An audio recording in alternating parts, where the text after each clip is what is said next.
నా పేరు అజయ్ రెడ్డి అండి. నేను ఇక్కడ ఎంపీఆర్లో 15 ఇయర్స్ నుండి ఉంటున్నాను. నా స్కూలింగ్, బీటెక్, ఇంటర్ మొత్తం ఇక్కడే తెలంగాణలో పుట్టి పెరిగింది, హైదరాబాద్లోనే. నేను ఇక్కడ బీటెక్ ఫస్ట్ ఇయర్లో ఉన్నప్పుడు ఇక్కడికి వచ్చాను. ఇప్పటికి ఆల్మోస్ట్ 14 ఇయర్స్ అవుతుంది నేను ఇక్కడికి వచ్చి. అప్పటికి నేను ఇక్కడికి వచ్చినప్పుడు అసలు ఇక్కడ ఏం ఫెసిలిటీస్ లేవు.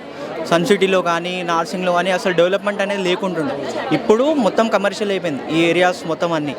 సో ఇప్పుడు అంతా మాకు ఫెసిలిటీస్ ఉన్నప్పుడు గవర్నమెంట్ అనేది వచ్చి మాకు ఒక హెల్ప్ చేయకుండా లాస్ట్కి వచ్చి మీకు ఇక్కడ స్టాచ్యూ డెవలప్ చేస్తాము, మీరు ఇక్కడ నుండి వెళ్ళిపోవాలంటే మాకు చాలా బాధాకరమైన విషయము. అన్ని ఫ్యామిలీస్ని రోడ్డు మీద పడేసినట్టు అవుతుంది. మాకు కావాల్సింది ప్రజాపాలన కానీ దౌర్జన్యం చేసే గవర్నమెంట్ కాదు.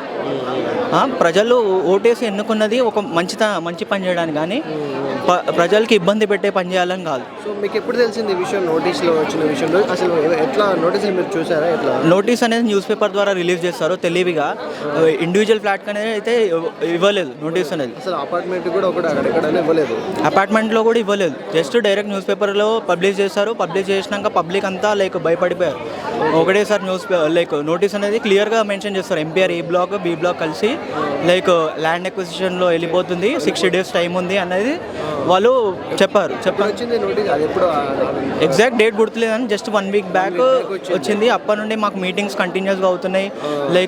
మా ఎంపీఆర్ని మేము కాపాడుకోవడానికి అందరూ యూనిటీగా పోరాడుతున్నాము. సో దీన్ని మాత్రం వదిలే ప్రసక్తే లేదు. మేము కొన్నప్పుడు దీని land value flat value at least 20 lakhs 30 lakhs ఉండే. ఇప్పుడు ఆల్మోస్ట్ 90 lakhs తీసుకుందాం. ఎందుకంటే బిల్డింగ్ కూడా కొంచెం పాతదే. ఒక 10 years అయినా కూడా మీకు ఎక్కడ పాత బిల్డింగ్ అన్నట్టు అనిపించదు. మేము అలా మెయింటైన్ చేసుకుంటున్నాము. అలా ఇంకా ఈఎంఐలు. ఇప్పుడు లోన్ అనేది మేము 5 yearsకి 10 yearsకి తీసుకోలేదు, 20 years. ఎందుకంటే అందరం ఇక్కడ ఉన్న వాళ్ళందరూ మిడిల్ క్లాస్ ఫ్యామిలీస్, ఏదో రిచ్ ఫ్యామిలీస్ కాదు. 5 yearsకి తీసుకొని లోన్ అయిపోగానే ఇంకా వేరే దగ్గర ప్లాన్ చేసే ఫ్యామిలీస్ కాదు. ఇక్కడ ఉంటున్నామంటే మాకు ఇక్కడ చాలా సేఫ్టీగా అనిపించింది. పక్కనే డిఫెన్స్ ఏరియా ఉంది. ఇంకా ఇక్కడ మూసి ఉన్న ఎలాంటి ప్రాబ్లమ్స్ ఉన్నా మాది మేము సాల్వ్ చేసుకుంటూ ఎవరు హెల్ప్ లేకుండా మేము ఇక్కడ ఉంటున్నాం. అలాంటిది వదిలేసి మమ్మల్ని రోడ్ మీద పడేయడం అనేది అసలు పెద్ద రాంగ్ డెసిషన్.